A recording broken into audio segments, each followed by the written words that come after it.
Começa agora o Alimento Diário, uma palavra para fortalecer sua fé, consolar seu coração e renovar a sua esperança.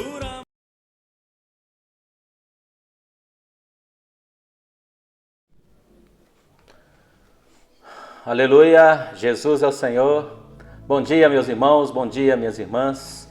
É um prazer, é uma alegria estar novamente aqui com vocês. Hoje eu vou estar introduzindo, iniciando a quarta semana do Alimento Diário, Coluna e Base da Verdade. É a última mensagem desse volume. E o tema dessa semana é um tema precioso. A oração da igreja. E todos nós, nessa reta final, nesse tempo final, precisamos ser iluminados com respeito ao nosso tempo de oração. Como nós agora estamos vivendo na época de Apocalipse, os tempos finais, eu e você precisamos intensificar ainda mais as nossas orações. A igreja precisa, no seu todo, coletivamente orar. A família precisa, junto com os filhos, quer seja 10 minutos por dia ou uma vez por semana, não importa, mas precisa ter um ambiente de oração dentro da sua casa. O casal precisa orar, não é gastar só aquele tempo antes de dormir ou ao acordar, mas gastar um tempo, talvez 10, 15 minutos, não sei, cada um vê, mas precisamos orar. Orar pela vontade de Deus, pelo estabelecimento do reino de Deus na terra. Orar forte por isso. Nós precisamos desenvolver um ministério de oração. A igreja, ela é conhecida às vezes como a igreja que tem uma boa palavra, um bom serviço de música, é uma igreja acolhedora, cuida bem dos necessitados, é uma igreja que apacenta, mas às vezes também serve. Os irmãos estão envolvidos com o serviço, os irmãos estão envolvidos com o Ministério de Oferta de Riquezas Materiais, temos tido experiências disso, mas tem um item que a igreja também precisa ser conhecida, como uma igreja que tem um ministério de oração. A igreja na sua cidade precisa desenvolver esse ministério de oração. Só que nós vamos ver isso a partir de quarta-feira, os cooperadores vão dar sequência até domingo falando forte desse encargo. Você e eu precisamos nos preparar essa semana, irmãos. O diabo vai querer anular essa palavra, os demônios vão querer obscurecer esse encargo, mas nós devemos deixar esse encargo bem transparente, bem aberto. Os céus precisam se abrir para nós durante essa semana.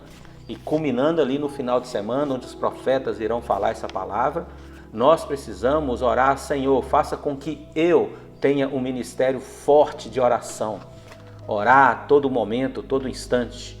Então, a partir de quarta nós vamos ver esse encargo, mas hoje, segunda e amanhã, terça, nós vamos ver um pouco sobre o mistério de Deus, o mistério de Cristo e o mistério da igreja. Ó Senhor Jesus! E o tema da segunda-feira é justamente isso, o mistério de Deus e o mistério de Cristo. Quem é o mistério de Deus? Quando você fala do mistério de Deus, aí você pensa: o que é o mistério do universo? O mistério do universo é Deus. Agora, quem é o mistério de Deus? Colossenses capítulo 2, versículo 2, no finalzinho, fala que nós precisamos ter uma forte convicção no nosso entendimento. Para quê?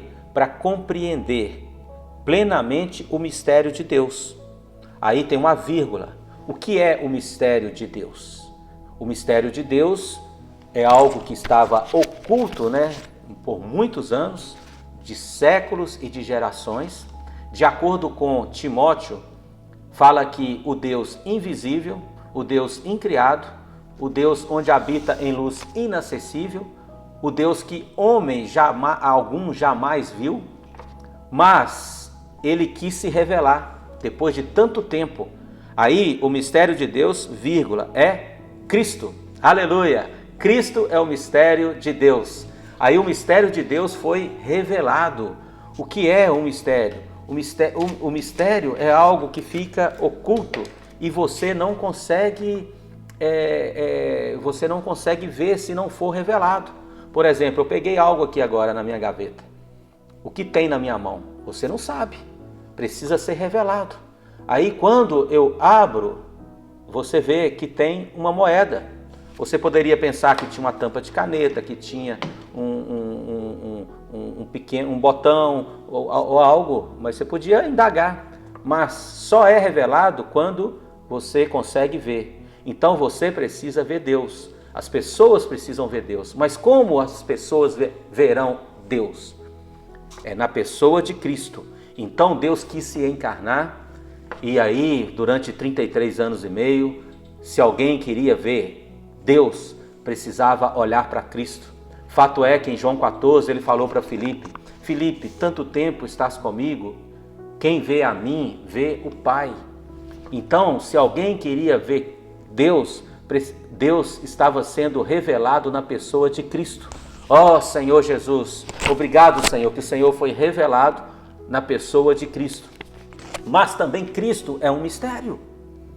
Quem é o mistério de Cristo? Aí, Efésios capítulo 3 diz assim, Senhor Jesus, Efésios capítulo 3 diz no versículo 5, o qual em outras gerações não foi dado a conhecer aos filhos dos homens, como agora foi revelado aos seus santos, apóstolos e profetas no Espírito. Versículo 10, para que pela igreja, olha só, pela igreja, por você, por mim, a igreja, a multiforme sabedoria de Deus se torne conhecida agora dos principados e potestades nos lugares celestiais. Então, a igreja, ela está revelando o quê? Revelando Cristo. O mistério de Deus é revelado em Cristo. O mistério de Cristo é revelado na igreja. Por isso, irmãos, há uma incumbência forte para que no nosso dia a dia, assim como alguém que quisesse ver Deus, teria que ver Cristo. Há um encargo forte hoje, porque se alguém quer ver Cristo, precisa ver a igreja, precisa ver os membros do corpo de Cristo. Senhor Jesus, e para você, e para que Cristo, seja revelado, ou para que alguém veja Cristo, precisa estar na igreja. A igreja é a multiforme sabedoria de Deus, que ela está sendo conhecida agora. Senhor Jesus, as pessoas precisam ver Cristo, irmãos, agora em você e em mim. Por isso que é importante você viver a vida da igreja. Amanhã vai falar do grande mistério da piedade, que é Cristo e a igreja. Ó Senhor Jesus, aí concluindo esse sentimento, por que nós devemos ter um sentimento forte no dia a dia para revelar Cristo por meio da igreja? A igreja tem uma função, um papel primordial. Para as pessoas alcançar Cristo, a igreja tem que ter esse sentimento, esse comissionamento, para que as pessoas consigam ver Cristo. Vendo Cristo, vê Deus, vendo Deus, vê Cristo, vendo Cristo, vê a igreja, vendo a igreja, ela vê Cristo. Aí Paulo teve um sentimento forte no capítulo 4, versículo 3 de Colossenses. Paulo diz assim: suplicai ao mesmo tempo também por nós, para que Deus nos abra a porta à palavra, a fim de falarmos do mistério de Cristo, pelo qual estou algemado. Então Paulo estava algemado por causa desse evangelho. Aí Paulo falou para os irmãos em Colossos: olha, orem por mim, orem para que ao abrir a minha boca, esse mistério de Cristo seja revelado, para que a igreja seja revelada. Por isso nós devemos orar, irmãos. Não é por força, não é por violência, não é por poder, não é por doutrina, não é por conhecimento, não é por convencimento, é pelo Espírito. E para que as pessoas vejam esse mistério, nós precisamos orar para que a palavra seja difundida para dentro do interior das pessoas. Qual palavra?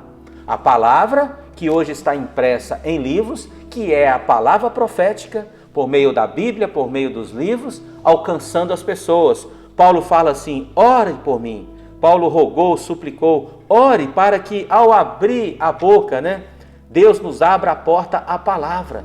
É Deus que abre a porta à palavra. Por isso, irmãos, é importante que eu e você ganhemos esse sentimento forte de orar. Orar por quem? Orar para que a palavra de Deus seja difundida e as pessoas, alcancem a palavra. É fácil estar nas ruas? É fácil pregar o evangelho no seu trabalho? Não é fácil. No metrô, no ônibus, num almoço de parentes, de amigos, é fácil? Não é fácil. Precisa orar, orar, orar forte. Aí Paulo falou, ore para que essa palavra seja falada, para que a porta da palavra seja aberta. Irmãos, nós devemos e precisamos orar pelos colportores. É fácil os colportores saírem para as ruas de manhã até a noite, às vezes até às 23 horas, às vezes chega até meia-noite, porque eles têm um encargo, eles têm um comissionamento, eles têm uma meta. Qual meta? De distribuir 30, 40, 50 kits? Não é só isso, irmãos, não é livros. São pessoas sendo alcançadas. Por isso que tem um encargo forte no coração dos colportores, na equipe da Colportagem Dinâmica, para que a palavra seja difundida. Mas nós não podemos enviá-los para a rua sem orar por eles. Nós não podemos deixá-los na rua sem a nossa proteção. Eles estão ali nas esquinas, nas praças, nas portas do supermercado, nas portas da UPA, nas filas onde as pessoas estão tomando vacina, quer seja na UPA ali na rua mesmo, as pessoas estão fazendo fila, ou onde tem um drive-thru para poder, no carro mesmo, tomar vacina, e eles estão orando ali para as pessoas todos os dias. Nós não podemos deixá-los na rua desprotegidos. São milhões e milhões de demônios ali contra eles, contra a palavra. As pessoas saem de casa descontentes, brigadas, ansiosas, nervosas, saem com suas preocupações, com as suas incertezas. Tem pessoas endividadas, tem pessoas doentes, tem pessoas indo para os hospitais. Às vezes alguém na rua, ela está indo para o hospital, você nem sabe. Algumas ali estão indo para cartório, divorciar-se e aí por diante. São pessoas de todos os tipos. Não é fácil falar para as pessoas, posso orar por você? E depois da oração ainda apresentar um livro?